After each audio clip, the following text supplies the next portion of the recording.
Entend ces arguments. Le président, vous y êtes autorisé, Monsieur Blégoudet, mais nous sommes une cour pénale, que tout soit bien clair. Donc vous avez la parole.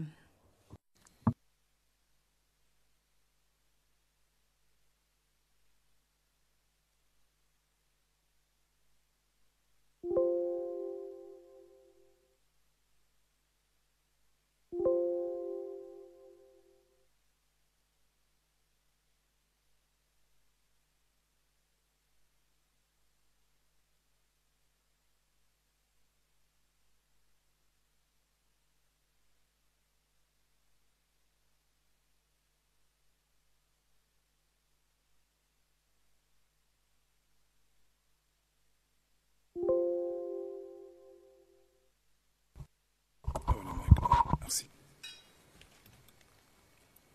Monsieur le Président,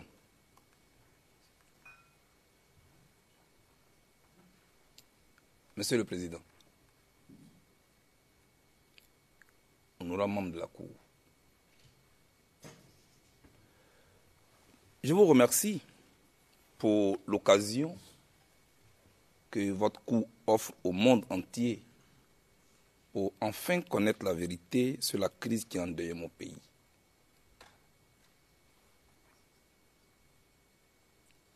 Je suis Charles Blégoudet, natif de Pogrobré, sous-préfecture de Djibéroua, c'est dans le centre-ouest de la Côte d'Ivoire.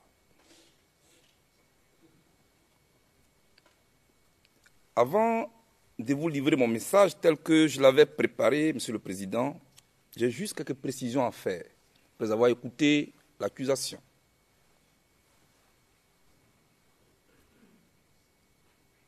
J'ai habité à Abobo, quand j'étais encore au lycée classique d'Abidjan, c'est en Côte d'Ivoire. J'ai habité à Bobo Sojefia. Je ne sais pas si le procureur connaît ce quartier.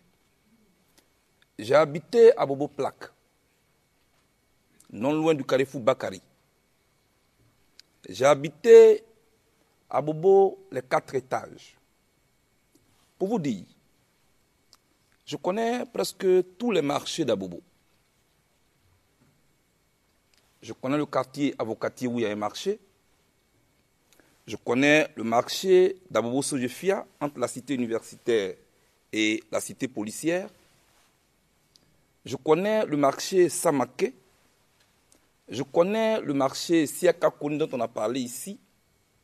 Je connais le quartier d'Aboboté où il y a un marché parce que j'habitais au plateau de Cuy chez Maman Kwandi. Et puis je connais le grand marché d'Abobo.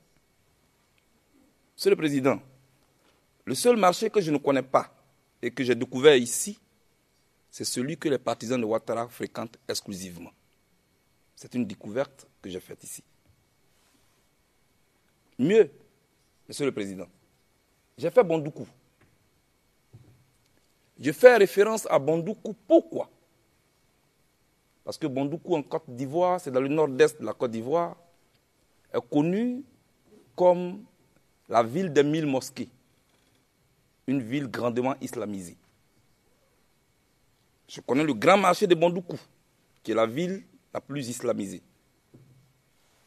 Je ne crois même pas que ce marché est exclusivement fréquenté par des musulmans uniquement. Puisque moi-même, en tant que chrétien, avec mes parents, nous fréquentions ce marché. J'ai eu mon certificat d'études primaires et élémentaires à Gouméré. Gouméré, c'est dans le département des Nations, non loin de Saboupa, de Bodé, dans le nord de Bondoukou. Vers le sud, vous avez Tabagne, vous avez Kanina, vous avez Yerebo. Je vous parle de mon pays.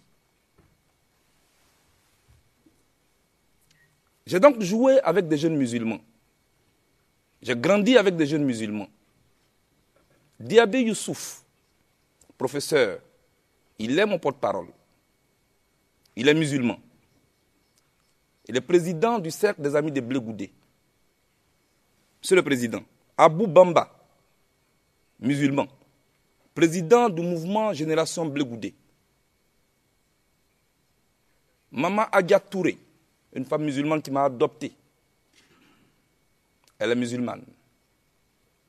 Ceux qu'on dit, contre lesquels j'ai appelé une chasse. Parlant toujours d'ethnie, contre lesquelles j'aurais lancé des mots d'ordre de tuerie.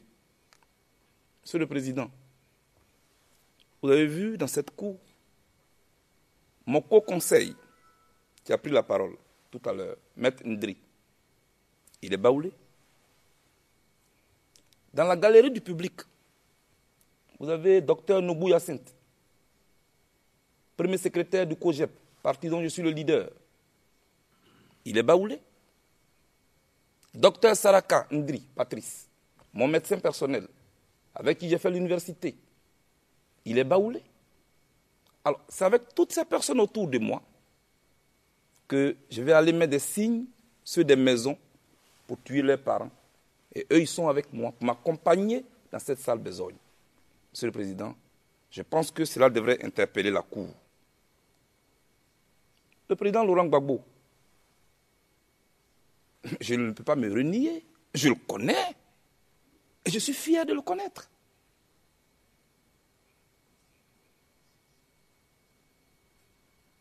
Son président de l'Assemblée nationale, Mamadou Koulibaly à son temps, il est du Nord. Son directeur de campagne pendant les élections, Monsieur le Président, Malik Koulibaly, il est du Nord. De quoi on parle dans cette cour? En tout cas, la Côte d'Ivoire qui vous est présentée par le procureur et par la représentante des victimes n'est pas celle qui m'a vu naître.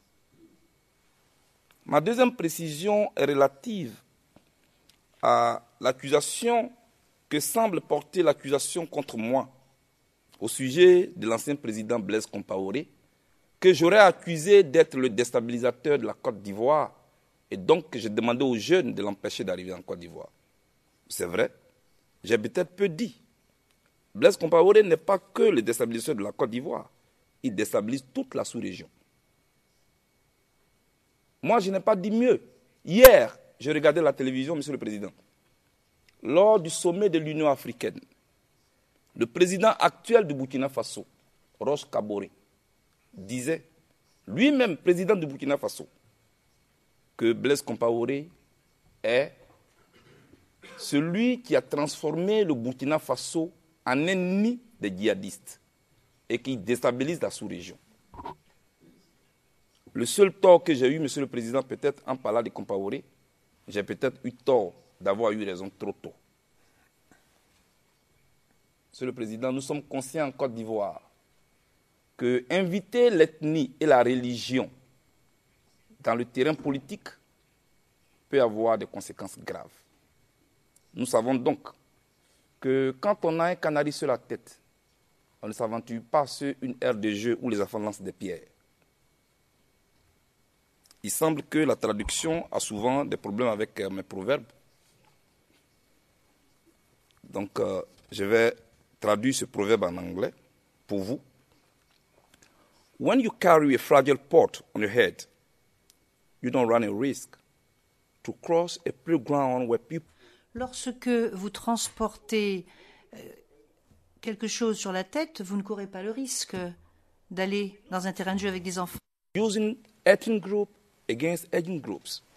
Religion... Monsieur le Président, nous savons que il ne faut pas faire le jeu des divisions ethniques, religion contre religion, confession contre confession. C'est très dangereux, nous le savons, donc il ne faut pas jouer à ce jeu-là, qui est très dangereux pour mon pays. Je ne le ferai jamais. Je n'en ferai jamais partie de cela. Je sais ce que je fais. Je sais ce qui est bon pour mon pays. C'est une précision qui me tient à cœur et que je dois faire. Et c'est cela que je voulais dire. La justice, il ne faut pas la fuir. Surtout quand on ne se reproche rien. En tout cas, moi, Monsieur le Président, dans mes relations avec mes concitoyens, aucune goutte de sang n'écrit contre moi. Aucune. C'est pourquoi je me tiens devant vous avec assurance, avec confiance. Parce qu'aucune goutte de sang n'écrit contre moi. Beaucoup de personnes accusent la CPI d'être une cour politique qui jugerait déjà les leaders politiques ivoiriens ou africains qui y sont transférés avant même que ceux-ci ne soient jugés. Vous avez bien fait, Monsieur le Président. Vous avez très bien fait, dès l'ouverture de ce procès, d'indiquer l'impartialité avec laquelle votre cour entend diriger ce procès. Cela va rassurer beaucoup de monde. Quant à l'accusation, malheureusement, elle transporte au sein de la cour les thèses de propagande des médias proches et favorables à nos adversaires politiques et de tous leurs relais qui, à travers divers articles de presse et autres rapports, nous avaient déjà jugés et condamnés, mon co-accusé et moi, avant même que votre cour n'ait statué sur les faits allégués contre nous. Une telle pratique, nous n'avons pas le droit, Monsieur le Président. Elle suscite donc beaucoup d'inquiétudes et elle soulève beaucoup d'interrogations. C'est pourquoi, Monsieur le Président, les simples présomptions de l'accusation, ces suppositions, ces rappels historiques biaisés à dessein et ces commentaires théâtralisés vont s'avérer trop légers pour éclairer votre cour. Même les rapports d'experts souvent autoproclamés, qui pourtant ne savent pas grande chose des circonstances dans lesquelles les faits allégués se sont déroulés, devront en appeler à votre vigilance et à l'impartialité que vous avez posée comme postulat à l'ouverture de ce procès, Monsieur le Président. Aussi, les déclarations à charge d'adversaires politiques sélectionnés qui viendront certainement défiler devant vous ici, dans les jours à venir, sous un masque de témoins, ne sauraient non plus servir de base crédible pour participer à la manifestation de la vérité. Car avant tout, c'est de cela qu'il s'agit. Monsieur le Président, dans un conflit qui a opposé deux camps, que peut-on espérer que les militants d'un camp, transformés pour la circonstance en témoins, puissent dire de leurs adversaires, dont ils souhaitent l'éloignement le plus longtemps possible du pays, pour ne plus avoir affaire à ceux-là dans le jeu politique ivoirien, comme c'est le cas. Simple question de logique.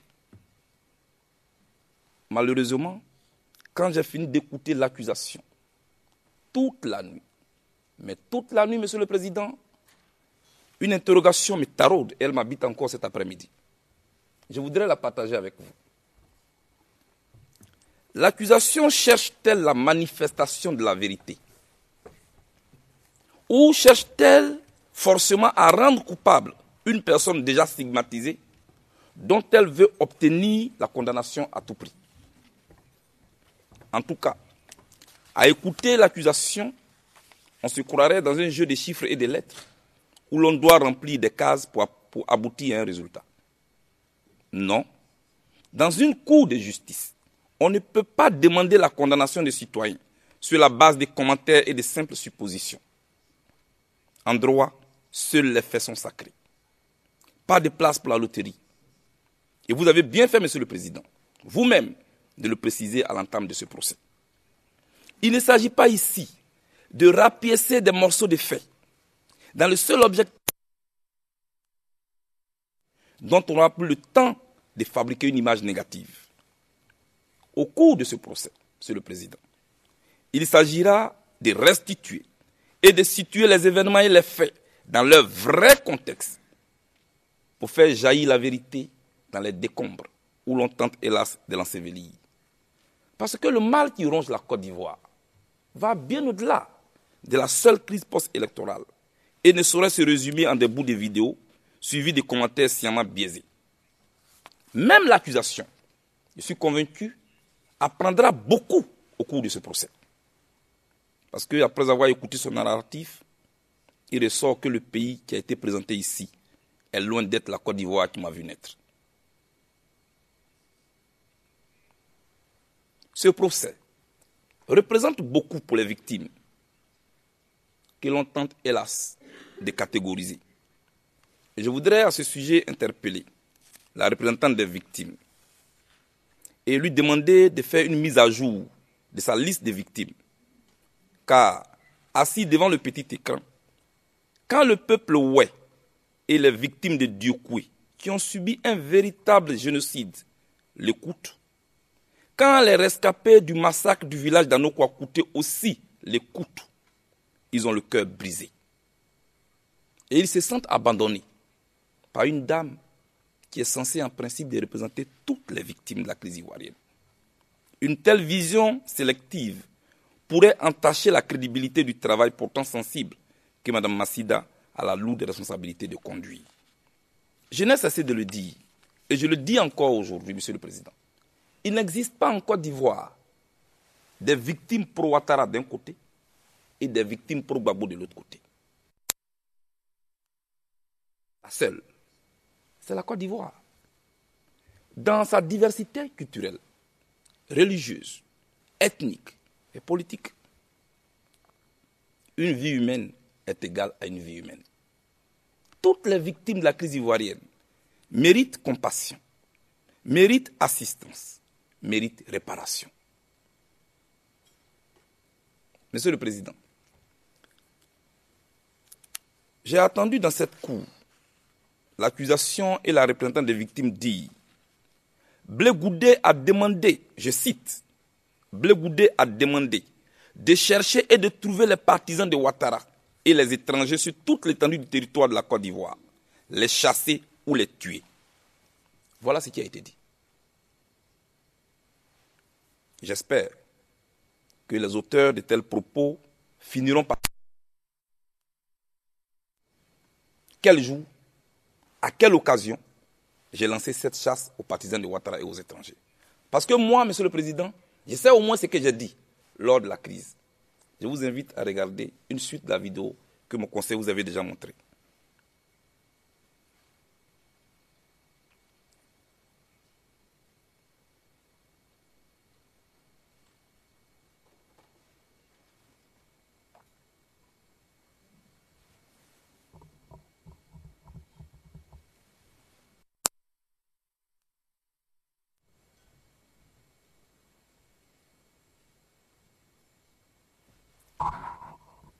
Est-ce qu'on peut regarder la vidéo?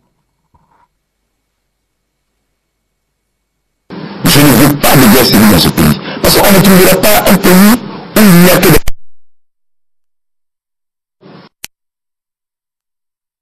avec des pro-Gbagbo, à faire exister les pro-Ouattara. Cela n'existe pas. Parce que moi je suis convaincu, madame, et c'est très important, que la crise ivoirienne aura sa solution par les acteurs politiques en Côte d'Ivoire.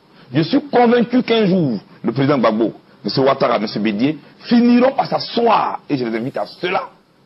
J'appelle à, j'allais dire, ce que j'appelle un dialogue inter-ivoirien. Merci. Monsieur le Président, au cours de la crise ivoirienne, en pleine crise post-électorale, voilà ce que moi j'ai dit. Et j'ai la vidéo que je viens de vous présenter. Je suis très curieux de voir celle de l'accusation. Et vous avez bien entendu, Monsieur le Président, il n'existera jamais une Côte d'Ivoire où ne vivront que des pro-Gbagbo au détriment des pro-Ouattara. Tout comme il ne peut y avoir une Côte d'Ivoire où ne vivront que des pro-Ouattara qui auront fait disparaître les pro-Gbagbo. Les propos que vous venez d'entendre vous-même, je ne les ai pas tenus, Monsieur le Président, avec des chaînes aux pieds.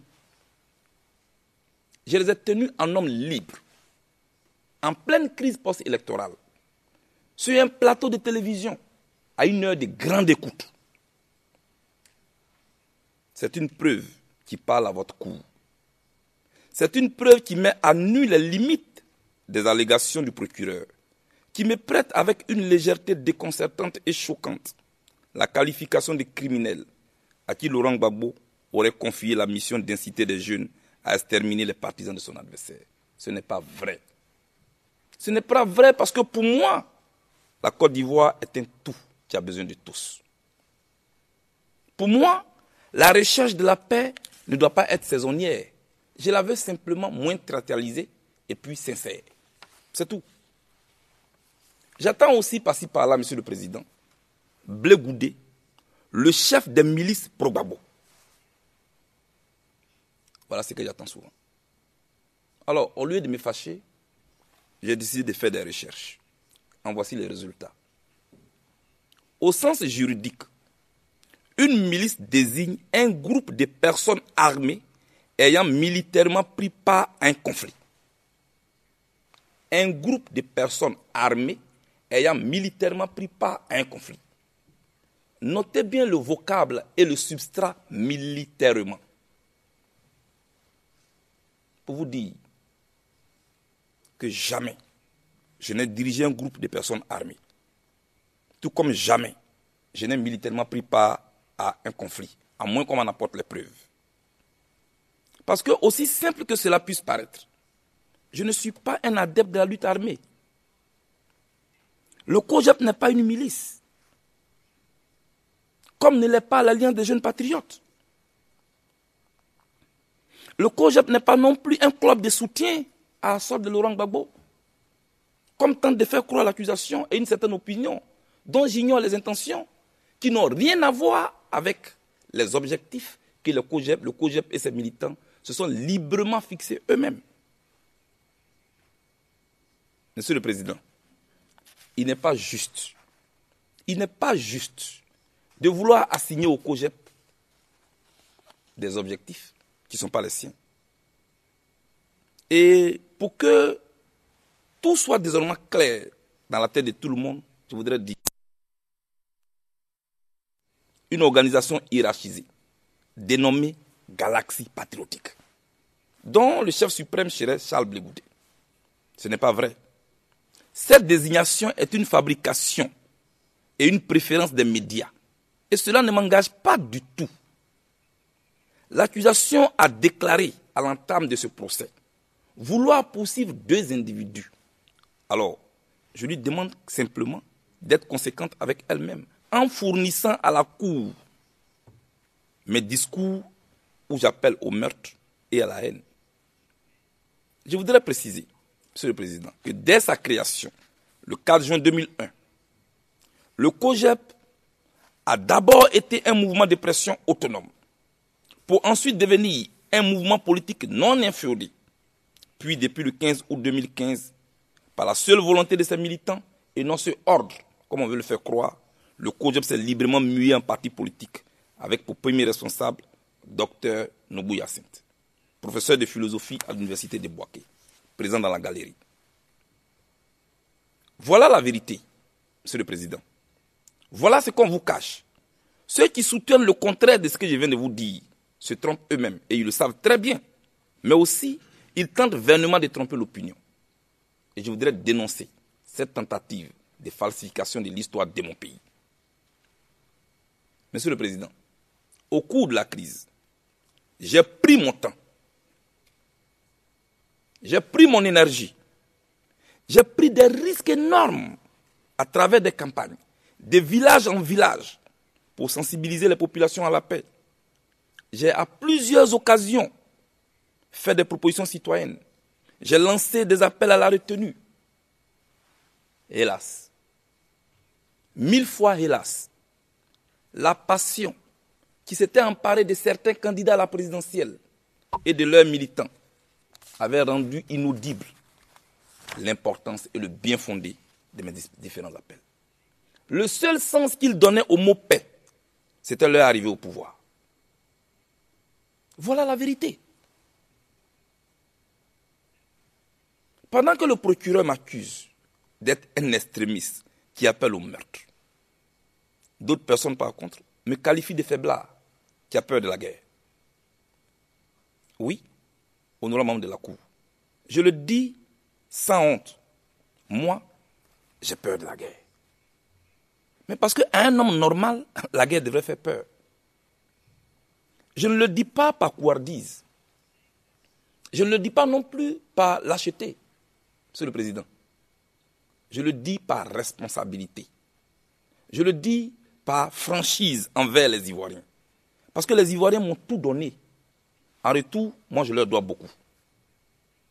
Je leur dois de sensibiliser les populations à la réconciliation et à l'union de tous les Ivoiriens, et non pour le service d'un clan, comme le procureur veut le faire croire. Je trouve donc irresponsable que dans mon pays, il y a eu des leaders dont le seul but était de prendre le pouvoir et qui faisaient croire à leurs partisans que la route du pouvoir passait par la guerre. Et pourtant, Pierre Koneza nous enseigne, et je cite, « Pour réduire les causes des conflits, il faut à notre monde des leaders politiques de qualité qui puissent renoncer au capital politique qu'un discours belliciste peut apporter. Renoncer au capital politique qu'un discours belliciste peut apporter. Il dit mieux, il faut aussi à notre monde des élites militaires conscientes de leurs responsabilités. La Côte d'Ivoire a-t-elle eu des élites militaires conscientes de leurs responsabilités? La Côte d'Ivoire a-t-elle eu des leaders politiques de qualité qui ont renoncé au capital politique qu'un discours belliciste pouvait apporter? Si la réponse était positive, on n'en serait pas ici. Ce n'est pas faute d'avoir tenté, Monsieur le Président. C'est pourquoi moi, face aux railleries qui m'ont toujours traité de faiblard, j'ai répondu ceci. Je préfère être faible au milieu d'êtres qui ont la vie que de paraître pour fort parmi des corps sans vie. Quand je le disais, Monsieur le Président, je ne savais pas que je viendrais un jour, je répétais ici à la CPI. Quand je le disais, nous étions à 1000 lieues de la crise post-électorale. Quand je le disais, Monsieur le Président, nous étions en 2006. J'avais déjà conscience qu'il fallait éviter d'allumer la bûchette de la guerre, du voisin contre le voisin, de l'ami contre l'ami. J'attirais déjà l'attention des uns et des autres sur les risques d'une guerre civile. C'était d'il y a 10 ans. Je me justifiais ainsi face à ceux qui me traitaient de capitulation. Ils traitaient de capitulation l'appel que j'avais lancé ensemble avec d'autres jeunes de l'opposition pour faire cesser des affrontements entre les populations. Mais après cet appel, le président Gbagbo, ici présent, avait reçu tous ces jeunes de l'opposition et du pouvoir pour les féliciter, pour les remercier pour cet appel historique envers la paix. Je les cite, ces jeunes. Kona Kwadwo Bertin, dit Kakabe, du PDCI-RDA, était à cette rencontre. Karamoko Yayoro, du RDR, parti d'Alassane Ouattara, était à cette rencontre. Stéphane Kipré, à l'époque, représentant du MFA, aujourd'hui président de l'UNG, était à cette époque, à cette rencontre. Et devant vous, moi, je voulais les féliciter. Je voulais vraiment les féliciter, Monsieur le Président. Je les félicite parce qu'ils ont osé. Je les félicite parce qu'ils ont aidé la Côte d'Ivoire à éviter une guerre civile à cette époque.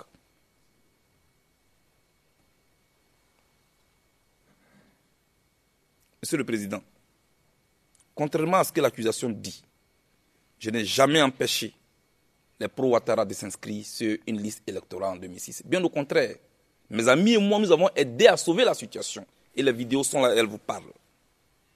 Vous le voyez bien, vous l'attendez bien vous-même.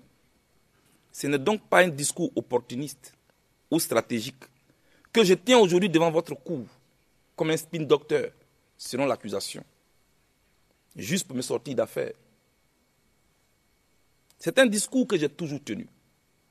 Et c'est un discours que je tiendrai toujours, Monsieur le Président. Par éducation politique, mais par principe.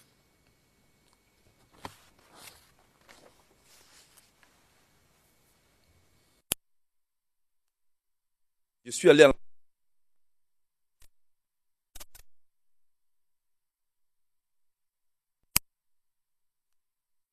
voulu que le pardon des victimes puisse cimenter la fondation de la réconciliation entre Ivoiriens.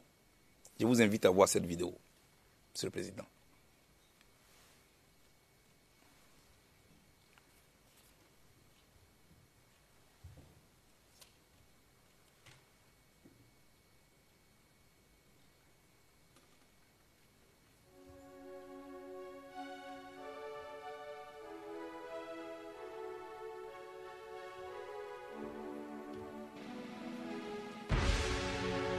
La valeur du pardon se mesure à la gravité de la faute pardonnée. Si l'Afrique du Sud a surmonté l'apartheid, si le Rwanda a survécu au génocide, nous les Ivoiriens, nous le pouvons aussi. C'est pour te dire que du désespoir le plus profond naît l'espoir le plus invincible. Alors, prends ma main mon frère, prends ma main ma soeur et allons à la paix. Pour faire réussir cette caravane qui a rapproché tous les extrêmes. Les visites opérées par les caravaniers obéissaient à une démarche et une méthode bien précises. Cible privilégiée, les communautés religieuses, notamment les musulmans. Tout ce que j'ai fait là, si ça a choqué quelqu'un, si ça a fait mal à quelqu'un, moi-même le premier, je suis venu vous demander pardon d'abord.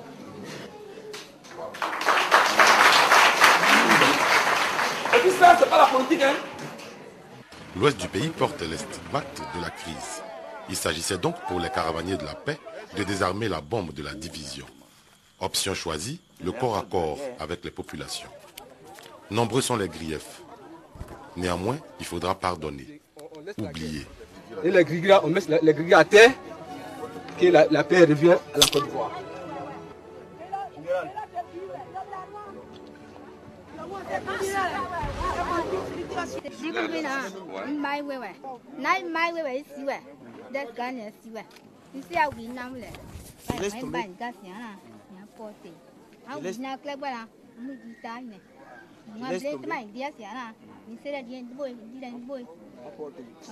Je laisse tomber tout ce que vous m'avez dit.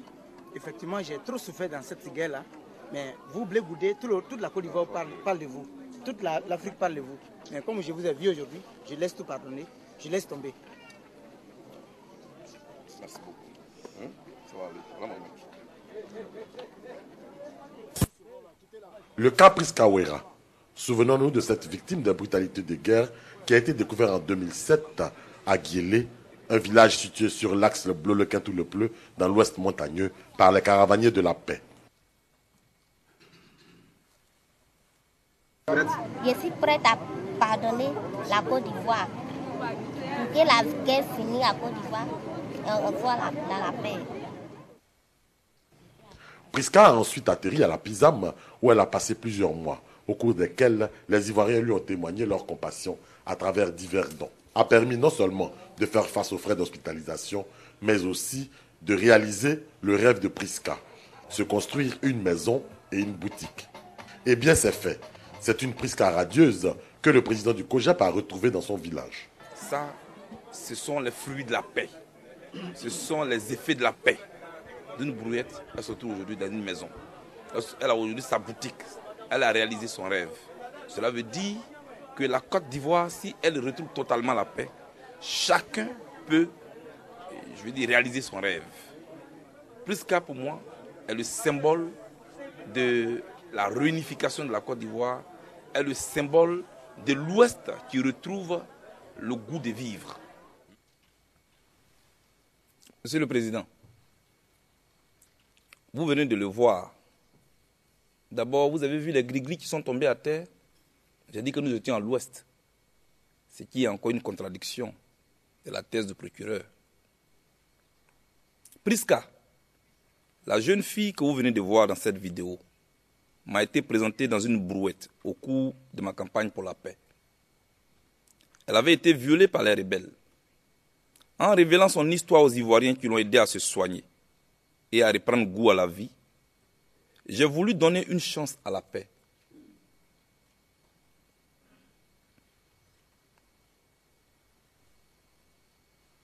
Et Priska a été un symbole pour la paix et le pardon entre Ivoiriens.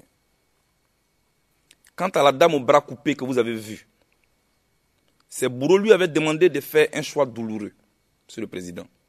Cette dame, elle devait choisir entre garder son bébé en vie ou laisser son membre supérieur lui être tranché. Comme toute bonne mère, elle a choisi que son bras lui soit coupé afin de sauver la vie à son bébé. Elle aussi a été un symbole pour la paix en Côte d'Ivoire. Je lui ai apporté assistance. Moi, le criminel que le procureur tente de vous présenter.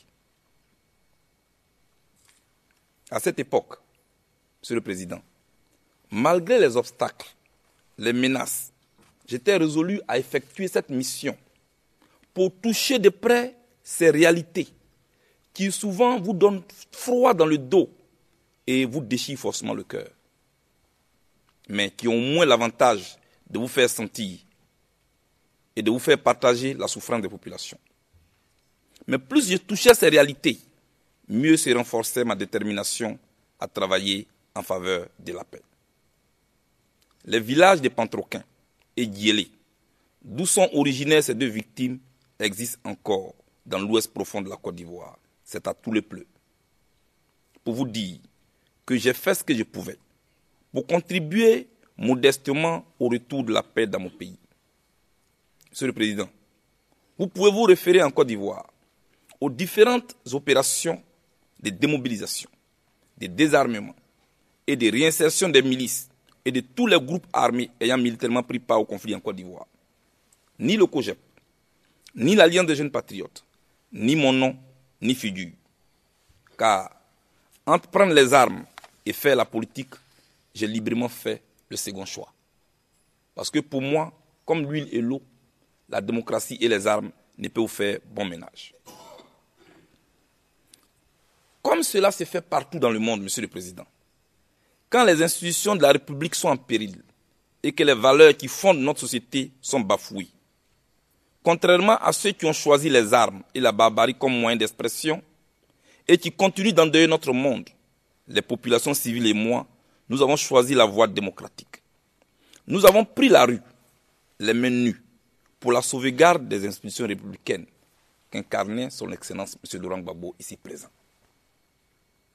Monsieur le Président, je n'ai donc pas été aux côtés de Laurent Gbagbo parce que je serais de la même ethnie ou de la même religion que lui, comme tente de vous faire croire l'accusation. Faire une telle affirmation serait méconnaître l'histoire de la Côte d'Ivoire. L'accusation, c'est elle que je ne suis ni militant, ni membre, ni responsable dans aucune instance du Front populaire ivoirien, le parti dont le président Laurent Gbagbo est fondateur. Mais en tant que démocrate dans l'âme, cela ne l'a jamais dérangé. L'accusation, c'est elle qu'en Côte d'Ivoire, la pluralité de l'expression est le fruit de plusieurs séjours carcéraux endurés par Laurent Gbagbo, sa famille, ses camarades de lutte qui l'ont accompagné pacifiquement sur le chemin du pouvoir. Est-ce que l'accusation le sait? Ce monsieur a sacrifié sa vie pour l'avènement du multipartisme, pour la démocratie en Côte d'Ivoire. Il a enseigné aux Ivoiriens que la vérité est fille des contradictions. Je ne suis donc pas le prétendu bras séculier que Laurent Gbagbo aurait utilisé pour commettre des crimes. Non, Monsieur le Président, Laurent Gbagbo ne m'a jamais envoyé pour aller commettre des crimes. Laurent Gbagbo ne m'a jamais envoyé pour aller inciter des jeunes à commettre des crimes. Monsieur le Président, voilà l'homme que moi je connais. Voilà l'homme pour lequel, au-delà de ma seule personne, de nombreux Ivoiriens ont de l'estime, ont de l'affection, et qui souffrent de le voir assis ici. Laurent Gbagbo n'a pas sa place en prison. Ce monsieur est une chance pour la réconciliation en Côte d'Ivoire, Monsieur le Président. Pour vous dire, au nom de ma culture politique, jamais je n'ai commis de crime, Monsieur le Président. Jamais. Dans ma recherche de la paix, j'ai invité les chefs rebelles, j'ai invité Soro Diom et ses camarades à venir dans mon village. Je vous invite à voir cette vidéo, Monsieur le Président.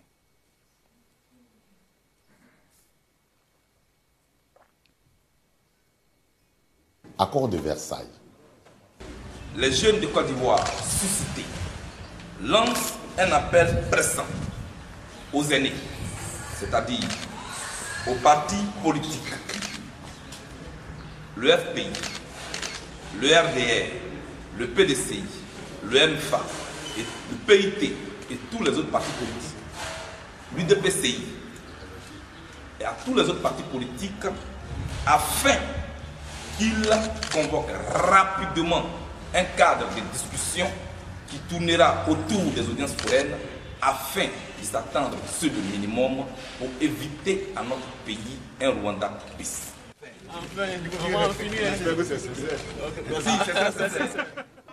La délégation des Forces Nouvelles, conduite par Konaté Zié, accompagnée de Fofana Bema, Koulibaly Moussa et Abel Christian Dioré, recevait dans la pure tradition bété des hommages pour avoir eu le courage de venir de Boaké jusqu'à Kpo, le village de Charles Blé Goudé.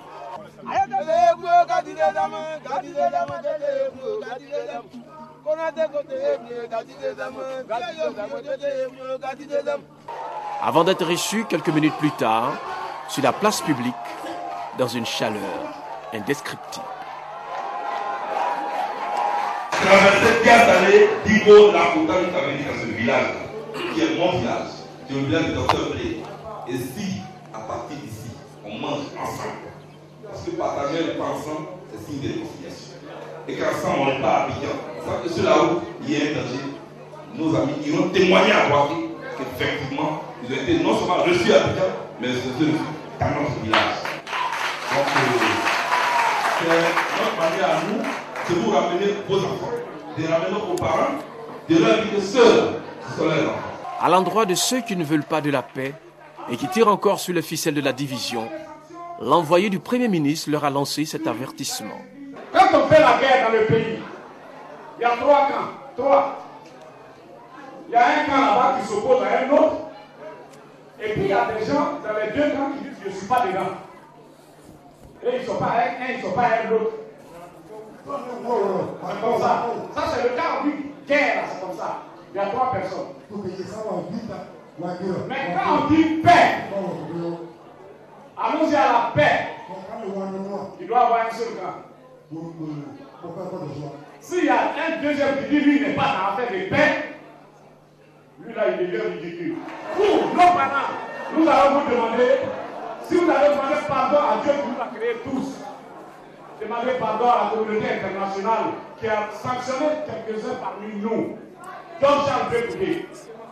Nous voulons que la sanction sur Blé Goudé se lève.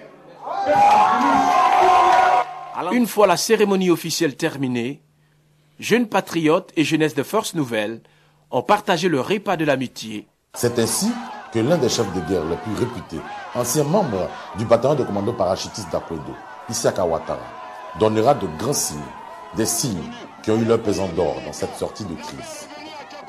C'est la joie d'être dans le village du président Laurent Gbagbo et voir le peuple m'accueillir dans son village. Ça vous dit que la paix est là. Mais ça, c'est le plus grand espoir de tout encore. Plus la flamme de la paix, ça, c'est notre grand espoir. C'est lui qui viendra, en compagnie du ministre Sidiki Konaté, prendre Charles Blé Goudé pour l'emmener à Boaké, où celui-ci animera un meeting, le meeting de la réconciliation.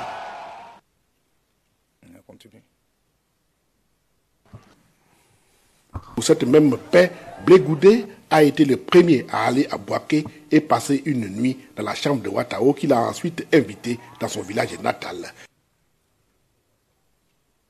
Pour la cérémonie de la flamme de la paix, la jeunesse a fait le plein à Boaké. La Côte d'Ivoire a été reconstituée physiquement à la veille de la cérémonie.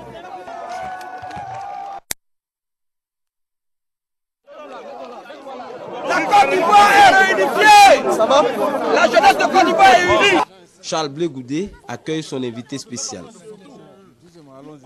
Le cap est mis sur la résidence du préfet Édouard Moïro. On trinque à la paix sur l'invitation de l'ambassadeur de la paix, Alpha Blondy. Soro et Blé Goudé se retrouvent. Se parlent, revisitent leur amitié.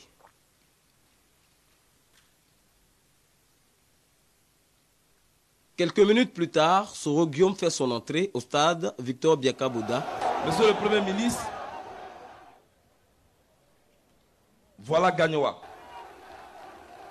Depuis votre arrivée ce matin jusqu'à ce stade, vous avez trouvé des bras ouverts. Vous avez trouvé un peuple qui, depuis le corridor jusqu'à ce stade, vous a accompagné.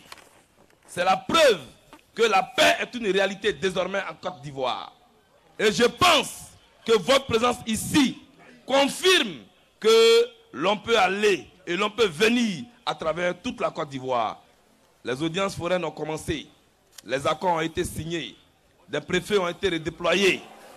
Mais il faut poser sur le terrain des actes concrets pour approcher le peuple. Et nous pensons que la cérémonie de ce matin, que dis-je, de cet après-midi, a pour objectif de tirer encore de leurs draps ceux qui hésitent, ceux qui ne croient pas encore à la paix, ceux qui hésitent encore. Vous qui êtes dans ce stade, est-ce que vous voulez la paix?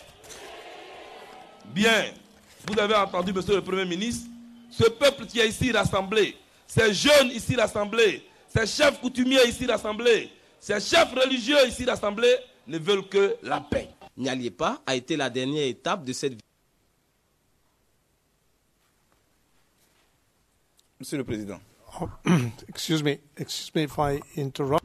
Monsieur le Président, excusez-moi si je vous interromps, mais je voudrais vous inviter à arriver au terme de votre présentation parce que nous n'avons plus beaucoup de temps. Monsieur Blé Goudé, vous m'avez dit qu'aujourd'hui, nous étions supposés terminer à 16h15.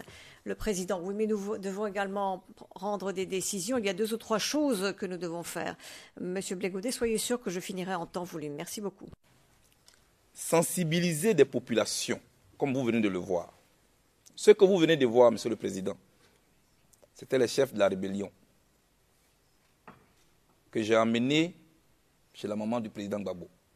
Chez nous, c'est signe de réconciliation. Ce que vous venez de voir, je les ai fait inviter à Gagnoa, c'est la ville natale du président Gbagbo, où les populations les ont accueillis comme vous l'avez vu. Dans mon village, où tous les villageois sont sortis pour les accueillir, Monsieur le Président. Chez nous, c'est signe de réconciliation. Faire un tel travail et après, paradoxalement, être traîné devant les tribunaux pour répondre des crimes contre l'humanité. Je n'exagère pas, Monsieur le Président, quand je dis que ce monde est injuste. Vous venez de le voir vous-même, Monsieur le Président. Je pense avoir au moins essayé pour le retour de la paix dans mon pays. Mes démarches et mes actions en faveur de la paix n'ont peut-être pas produit les résultats escomptés, mais ces missions de la paix, je les ai bénévolement accomplies, avec conviction, mais avec fierté pour mon pays. Monsieur le Président, c'est à ce niveau-là que je voudrais vous dire. En 2010, c'est le Conseil constitutionnel. C'est le Conseil constitutionnel de Côte d'Ivoire qui a rendu une décision qui donnait vainqueur le candidat Laurent Gbagbo. Ce n'est pas moi. Mais respectueux des lois de mon pays, je n'ai fait que me soumettre à cette décision.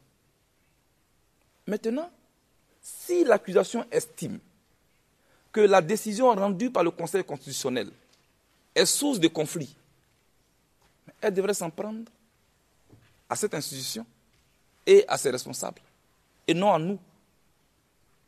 Alors, je me demande, Monsieur le Président, en me maintenant en prison, la CPI ne laisse-t-elle pas en liberté l'épervier volant pour mettre en prison la mère poule, qui pourtant a perdu ses poussins?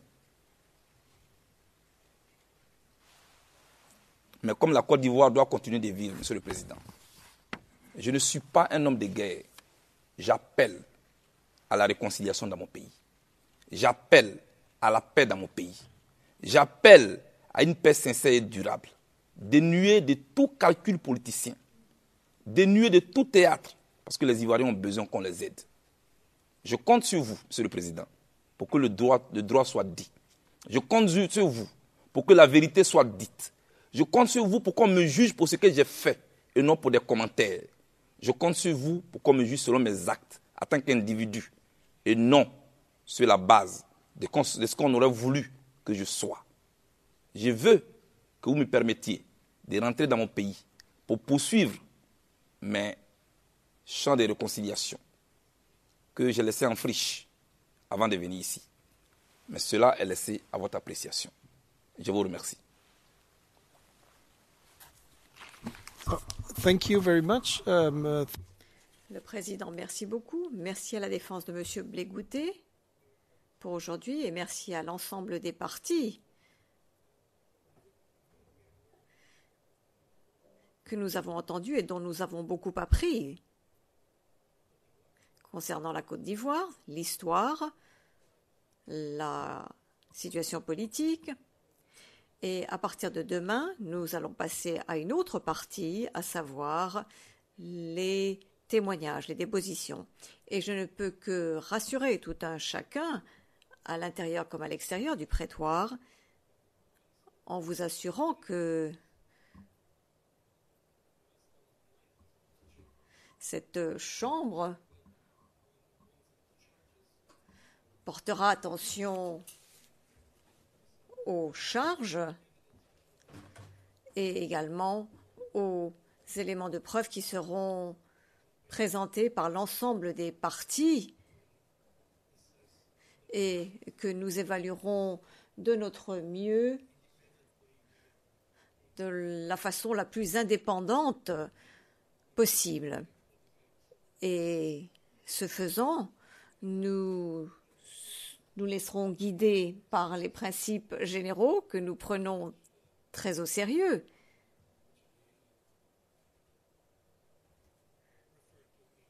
Et auxquels j'ai fait référence dans mon discours d'ouverture. Bien, ceci étant dit, je voudrais maintenant donner la parole à l'accusation sur le témoin 441, mais avant de lui donner la parole, je voudrais dire qu'il y a une décision orale concernant ce témoin 441. Donc je ne sais pas quelle est votre préoccupation, et peut-être je voulais vous interrompre et vous le dire immédiatement.